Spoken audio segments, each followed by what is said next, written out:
Hello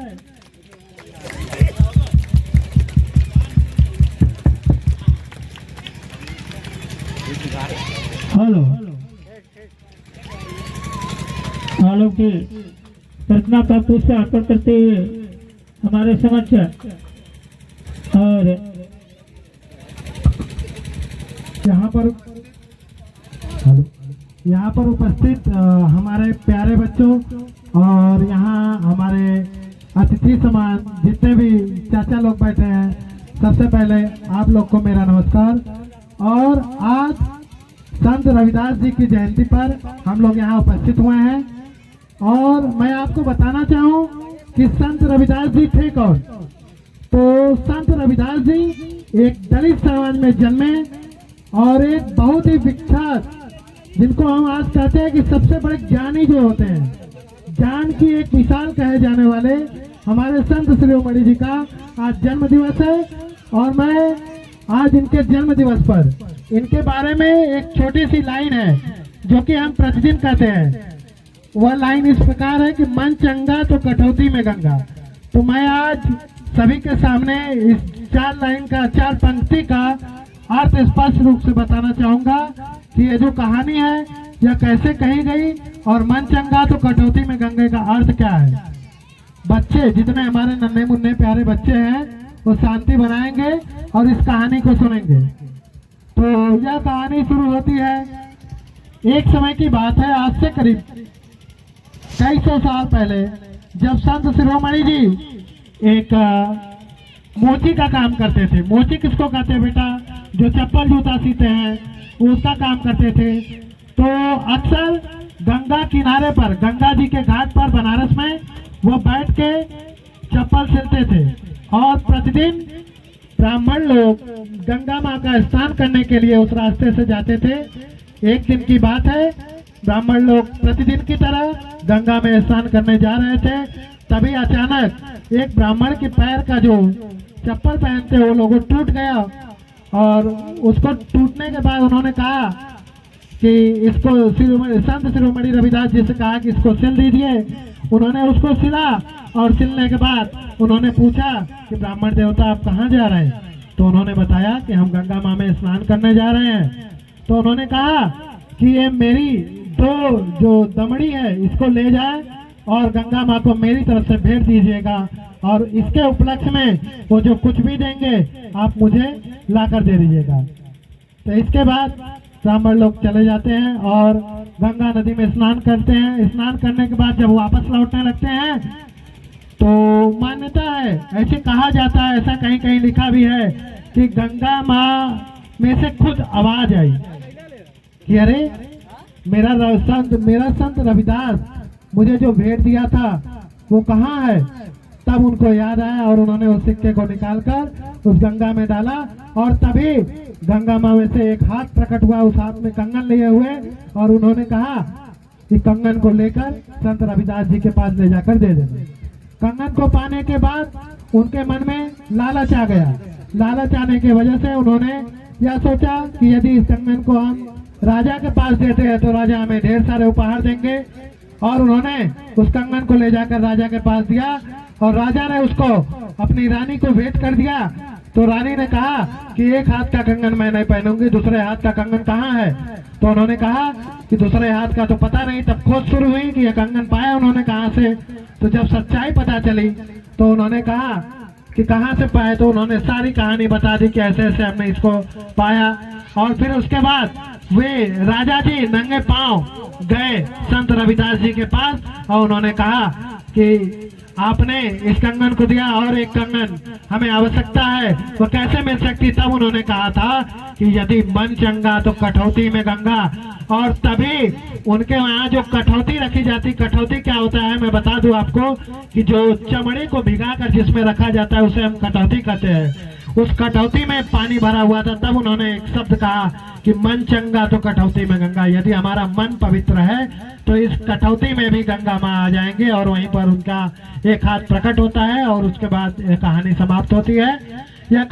और पढ़ने के बाद मैं आपको बता रहा हूँ और इसी के साथ मैं 2-4 लाइन आपके सामने प्रस्तुत करूंगा जो हमारे बच्चों के लिए है। और बच्चों को प्रेरणा देगी। जन्म दिवस है आज, तो अगर वो बच्ची हमारी आवाज सुन रही हो, शिवानी कुमारी, अगर शिवानी कुमारी हमारी बात सुन रही है तो वो मंच पर आ जाए।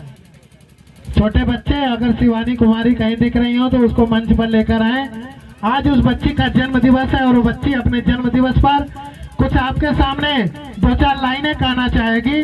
तब तक मैं अपने आगे की कड़ी में 2-4 लाइनों को बोलता हूँ।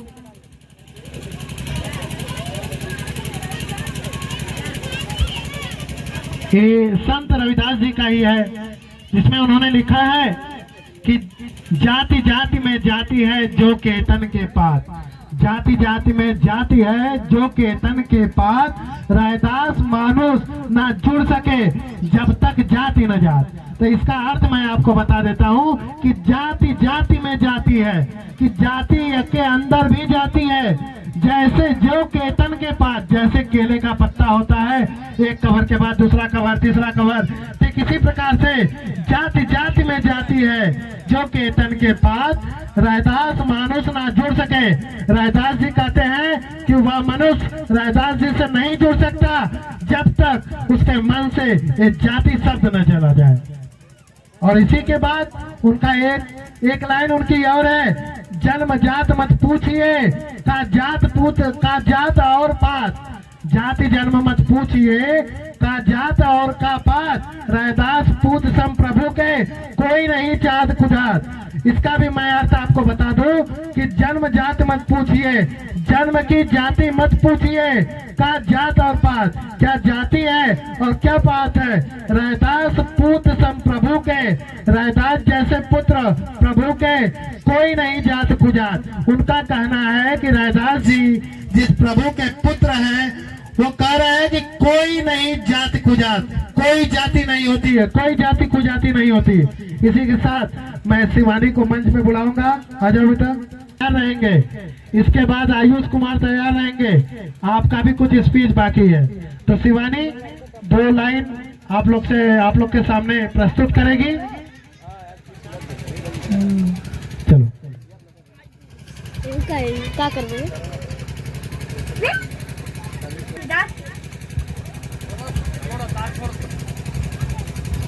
सभी को रविदास जयंती की हार्दिक शुभकामनाएं।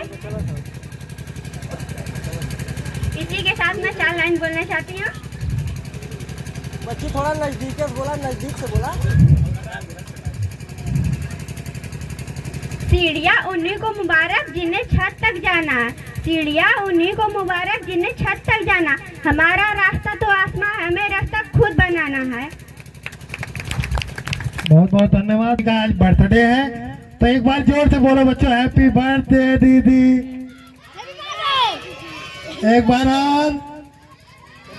हाँ, तो दीदी की तरफ, हमारी तरफ से दीदी के जन्म दिवस पर सभी बच्चों को चॉकलेट वितरण करेंगी दीदी अपने खुद के हाथों से।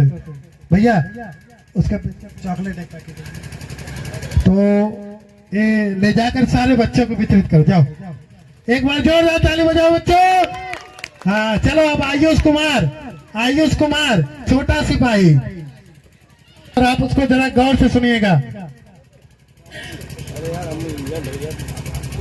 नमस्कार, मैं आयुष कुमार पुत्र समर बहादुर आपके सामने उपस्थित हूँ। मैं आपको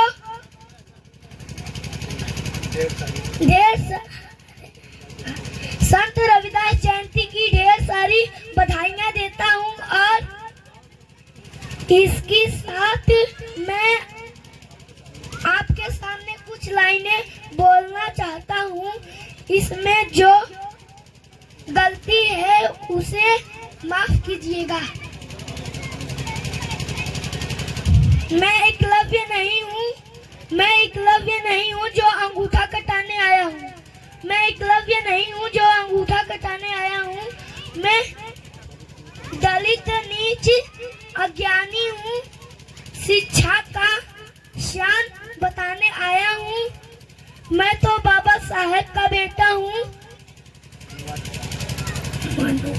मनुवाद मिटाने आया हूँ। कहा, बहुत अच्छा कहा। तो इसी कड़ी में इस लाइन को मैं पूरा करता हूँ। मैं एकलव्य नहीं हूँ जो अंगूठा कटाने आया हूँ। मैं दलित नीच अज्ञानी हूँ, शिक्षा का शान बताने आया हूँ। मैं तो बाबा भीम का बेटा हूँ, मनवाद मिटाने आया हूँ। कांसी राम जनक हमारे जौहर दिखलाने आया हूँ। मायावती बहन जी की महिमा सबको बतलाने आया हूँ। रविदास एवं साहू जी का पैगाम बताने आया हूँ। मैं तो बाबा भीम का बेटा हूँ, मनवाद मिटाने आया हूँ। कि युवा, अगर युवा चाह जाए तो पूरे भारत को बदल सकता है, पूरे भारत का भाग्य विधाता बन सकता है। तो यहाँ के युवाओं के लिए एक बहुत बड़ी सीख मैं देना चाहूंगा कि जब युवा पीढ़ी आगे बढ़ती है और युवा पीढ़ी अगर किसी भी क्षेत्र में आगे आने का प्रयास करती है तो उसको कोई नहीं रोक सकता, क्योंकि एक युवा ही पूरे भारत का भाग्य विधाता बन सकता है। तो उसके लिए है, काम करो ऐसा कि एक पहचान बन जाए, काम करो ऐसा कि एक पहचान बन जाए, हर कदम ऐसा चलो कि निशान बन जाए। यहाँ जिंदगी तो हर कोई काट लेता है, अरे जिंदगी ऐसी जियो कि मिसाल बन जाए।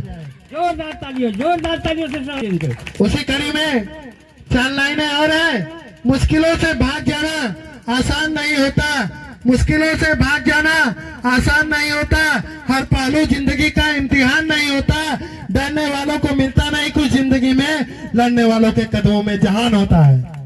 जोरदार तालियों, लड़ने वालों की जिंदगी में जहान होता है। तड़पड़ हो रहा था, आप तालियां बजाते रहे। और कोई बच्चे झगड़ा मत करो, कम पड़ेगा हम और मंगा देंगे।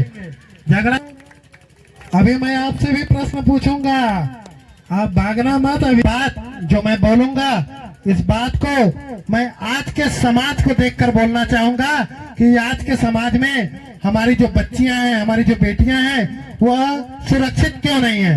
उनके बारे में 2-4 लाइनें मैं लिखा हूं, उनको मैं बोलता हूं, आप जरा इसको ध्यान करिएगा। एक लड़की कहती है, एक लड़की समाज से कहती है, क्या कहती है एक लड़की समाज से, कि घूरते हो जिन आंखों से तनको मेरे, घूरते हो जिन आंखों से तनको मेरे, इसी तन में तुम्हारी ये आंखें बनी है। अरे अब डरती हैं रातों को सड़कों पे जो, अब डरती हैं रातों को सड़कों पे जो, कभी गोद में लेकर तुमको रातें जगी हैं। अरे गालियों में है जिक्र जिनका, उनमें से एक तुम्हें बांधती है राखी, दूसरी जननी है। तुम्हारा पूरा वजूद उसी से है, फिर भी तुमको जरा भी शर्म नहीं है, फिर भी तुमको जरा भी शर्म नहीं। जोरदार तालियां। इसी के साथ मैं अपने वाणी को विराम देता हूं, और मुझे कुछ आवश्यक काम की वजह से घर जाना है, तो इसलिए मैं अब इस मंच से विदा लेता हूं।